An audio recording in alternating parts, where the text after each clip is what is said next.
this is Waqar Ahmed, recently graduated from University Malaya. Basically, I belongs to Pakistan, but currently I'm in Malaysia. And first, I would like to apologize to STEM committee because many times they write to email to me. As the Malaysia is going under strict lockdown, so sometime I was unable to reply timely. So for that one, I really sorry. So first, I would like to extend my warm welcome to STEM Organizing Committee who give me this opportunity that I can share my research work from your platform. As you can see,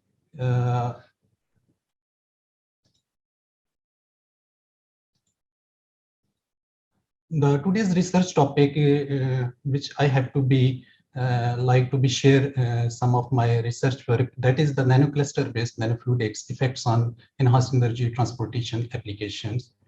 Before going to be start the presentation, basically the idea belongs to the energy recovery from engineering industries, as the globally the engineering industry is facing a lot of problems due to the energy losses. One of them is the basically the heat losses. So the efforts are needed to recover the heat energy for the engineering industry.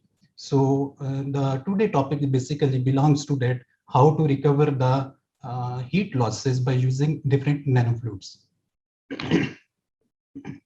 The presentation flow basically includes introduction, research background, challenges, research significance, motivations, methodology, result discussion, and conclusion. So here I would like to share a recent survey from the European Union about the energy distribution and the heat losses. As you can see a graph here that there are different industry involved who are facing the energy losses problems, including the non-specified industry, textile and leather industry, construction, wood and wood products, paper, pulp and print, food and tobacco, mining and quarrying, machinery, transport equipment, non-metallic minerals, non-ferrous metal, chemical and petrochemical, iron and steel industries. Basically, industrial processes are currently responsible for nearly 26% European primary energy consumption, are characterized by a multi-level energy losses. So among them, the one of that heat stream rejected to the environment in the form of exhaust or effluent take place at the different temperature levels. The reduction or the recovery of the this type of the energy flows will undoubtedly contributed to the achievement of improved environmental performance, as well as to reduce the overall manufacturing cost of the goods. So basically, my research team or my research group, we are basically focusing on this chemical and petrochemical industries, where the exchanges of fluids, exchanges of gases happening there, and we are trying to be overcome the heat transfer losses there by using different nanofluids. What is nanoparticle? Nanofluid, a particle having a size less than 100 nanometer called nanoparticle. What is the nanofluid? The liquid suspension of nanoparticles, solid nanoparticles, and any kind of conventional fluid is called nanofluid. And the innovative idea for enhancing the thermal conductivity of the common heat transfer fluid is to use the ultrafine solid particle suspended in base fluid.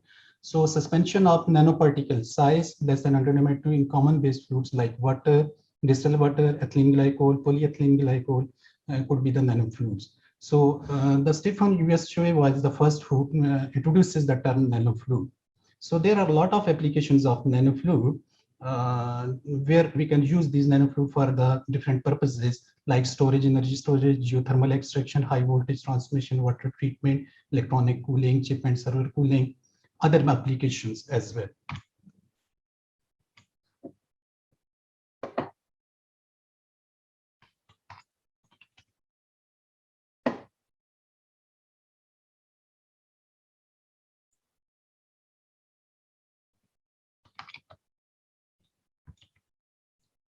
Sorry, I think something is going wrong. Is it not moving? Yeah, that's right. Then I think you have to stop the sharing, then you have to start again. Okay. Sometimes. Yeah, could be.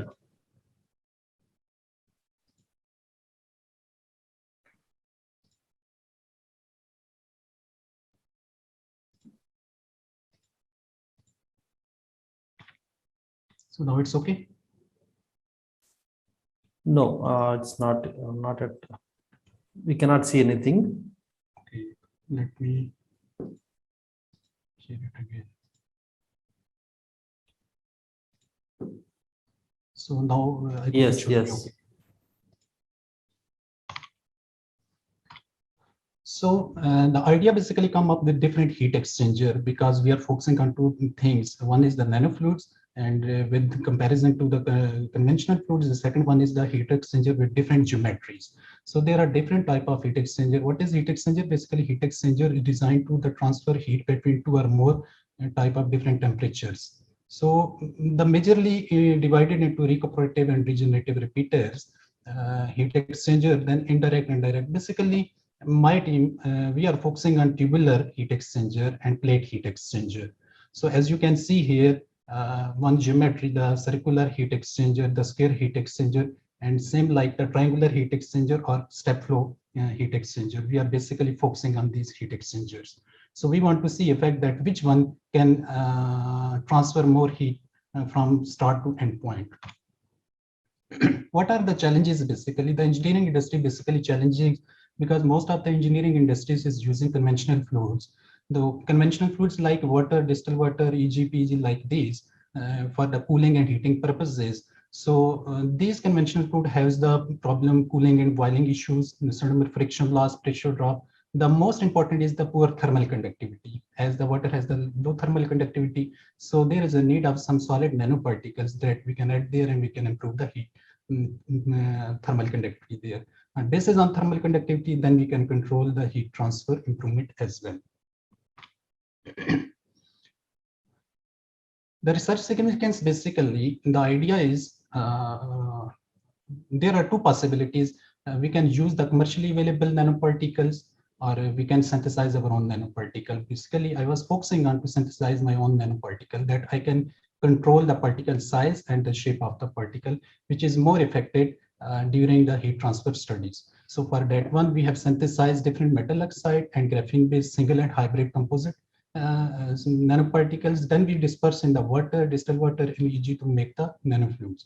Then we have the characterized XRD, FTIR, Raman, similar SCM, FECM, HRTM. We did all the characterization. After the confirmation of the proper synthesis, we moved on to prepare our nanofluid.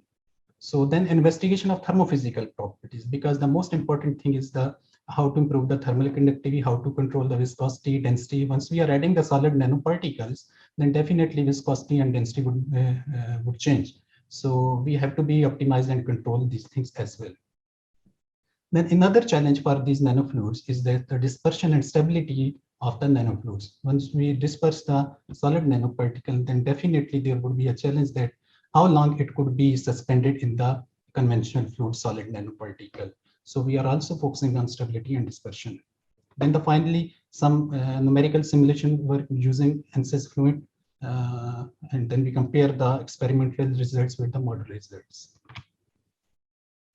Basically, nanofluids, fluids can categorize into two categories: fluids and nanofluids. Fluids, conventional fluids, water, distilled water, EG, PEG. On the right side, you can see the nanofluids, single nanofluids, composite nanofluids, or then the ternary nanofluids.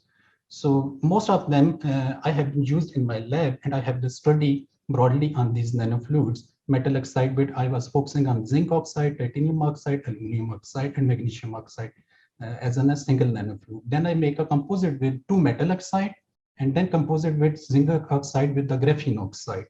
And in the ternary composite, actually, I added three different sizes and three different metal oxides, nanoparticle, and study for the heat transfer improvement. So there are a lot of applications of the nanofluids, but we are focusing on heat transfer applications. So industrial cooling application could be used for smart fluids, nuclear reactors, extraction of geothermal, etc.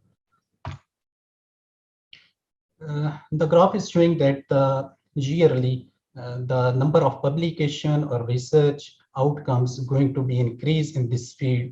Even we are using metal oxide or hybrid nanofluids, it looks like still there is a research gap in this field, as a haven't commercially available nanofluids in the market. That's why still we can contribute in this area. So For my research work, basically the motivation was I was using metal oxide, binary composite, tricomposite, and graphene bead composite with 4 different concentration. This is a major issue. Most of the studies has been done on the higher concentration, but it has been observed that with the higher concentration, the sedimentation of the nanoparticle would be more. So we were focusing on only 4 optimized concentrations. The highest one is the 0.18% concentration. So during the research, we have to be careful about the following parameters: viscosity, density, thermal conductivity, heat flux, Reynolds, Nusselt numbers. So considering these all parameters, then we can move on that how much the efficiency or how much improvement we can achieve by using nanofluids. Then the methodology part, basically, because I was synthesizing my own nanoparticles, so there was 5 different methods could be used: precipitation, sonochemical, sol gel, hydrothermal, green functionalization. So I was focusing on sonochemical method due to some reasons. So here you can see that I have been synthesizing zinc oxide with 17 nanometer particle size by using zinc acetate and sodium hydroxide as a raw material. And finally, sonication for 2 hours, then drying calcination, centrifuge, and finally I got the product of zinc oxide. So similarly, to make the binary composite, I need to do the 2-step method for this purpose. So here you can see that it's showing the zinc oxide composite with graphene oxide. So there are 2 possibilities. You can functionalize it with some other particles, or you can decorate the particle on the graphene oxide. So in my case, I was decorating it on the graphene oxide. After doing the synthesis, so I must have to be confirmed that either I got the proper product or not. For that one, I did the UV-Vis. The 378 nanometer wavelength is showing that the proper synthesis of the zinc oxide.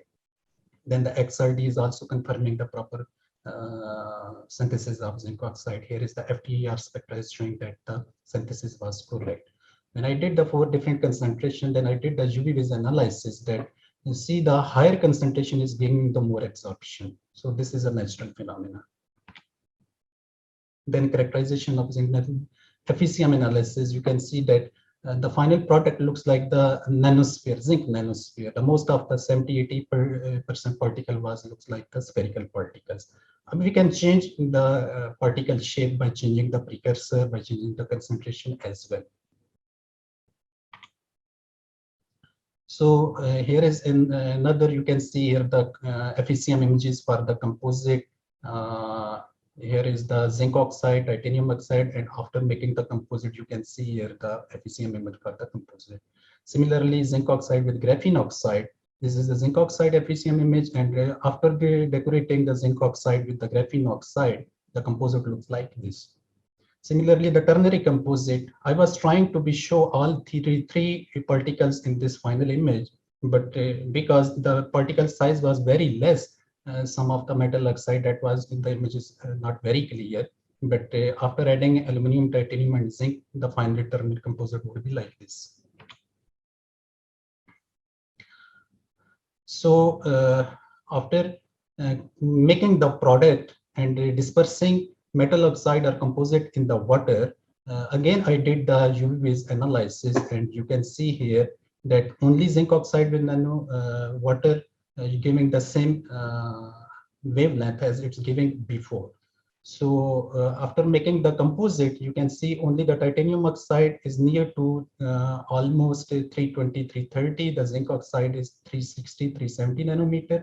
And after making composite, it's giving like this: zinc oxide by titanium oxide. Similarly, the ternary composite is giving, as we are adding the different nanoparticles, the wavelength is changing. This UV curve is for the zinc oxide and graphene oxide nanocomposite. Once I have confirmed that my product is characterized for XRD, FTIR, UV-Vis analysis, I was confident that now I can make my nanofluids. So for that one, I choose 3 different conventional fluids: distilled water, EG distilled water, and EG. A mixture of ethylene glycol and distilled water. So here you can see different 1, 2, 3, 4, 5 different nanofluids by using different base fluids and 4 different concentration I have been using here. So the two-step method was using, first I synthesized the product, and after that I dispersed in the conventional fluid, and finally I got the nanofluid. So this is the experimental setup, because I'm working at Advanced CFT lab at University in Malaya. This is the complete heat transfer test tray, where we are using three different geometries: the circular geometry, sphere geometry, and angular geometry. And different parts are here. And this is the schematic diagram for the experimental setup, where we can change the heat exchanger shape, and we can study the effects of the hydrodynamics effects of the heat exchanger as well, with the passage of different nanofluids. So after doing some experiment, we got some positive outcomes that I would like to share with you. First, we have to be optimized thermophysical properties, where we are considering thermal conductivity, kinematic viscosity, dynamic viscosity, and density. As this graph is showing that the four different weight concentration of zinc oxide with distilled water-based nanofluids, showing that at the temperature is increasing, the thermal conductivity is increasing, and the 0.1% is giving more thermal conductivity as compared to the other concentration, because due to the higher maximum presence of the solid nanoparticles in the conventional fluid. The viscosity, as we know, it's a natural phenomena. As the temperature increases, viscosity goes drop down accordingly with different varying weight percent concentration. Similarly, density, you can see here, as the temperature increasing, density is going to be down as well. This is a natural. Then the hydrodynamic properties. Hydrodynamic properties, when we are considering different geometries of the heat exchanger, circular and the square one, then definitely there would be internal friction loss, pressure drop as well in the pumping power. So in that case, we can see here, as the flow rate is increasing. Flow rate means that the liter per minute pumping power is increasing, that the pressure drop is also increasing in case of all the weight percent concentration. Similarly, in the square flow passage is the same, but it can see that in the circular flow passage, the pressure drop is more because the internal diameter is the more. While the friction loss is basically is less in the circular flow passage, and while in the square flow passage, because the square flow passage have four different walls, and all the time it was contributing the friction to the nanoparticles inside the flow passage. Finally, the pumping power depends upon the diameter length of the heat exchanger. So we are comparing different weight percent with the pumping power. Definitely the 0.1% is required more pumping power, because when we added the more particles in the base fluid, that the viscosity would be more, which required more pumping power. So we are considering low weight concentration. That's why we are not worried about the energy efficiency of the pump in this case. So dispersion and stability, another challenge is that the nanofluid or nanoparticle, how long it could be suspended in the water, distilled water, or EG. Here you can see there are different studies on the dispersion and stability of the nanofluids by increasing or decreasing sonication time, by increasing or decreasing weight percent concentration.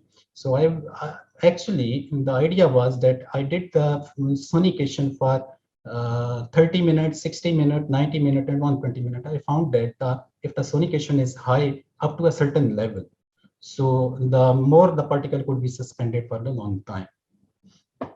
So here you can see if we are dispersing in water, then it could be the suspension could be for the 2 weeks, 3 weeks. If you are dispersing in ethylene glycol, then it could go to the 9 week, 10 week, because the ethylene glycol is more viscous.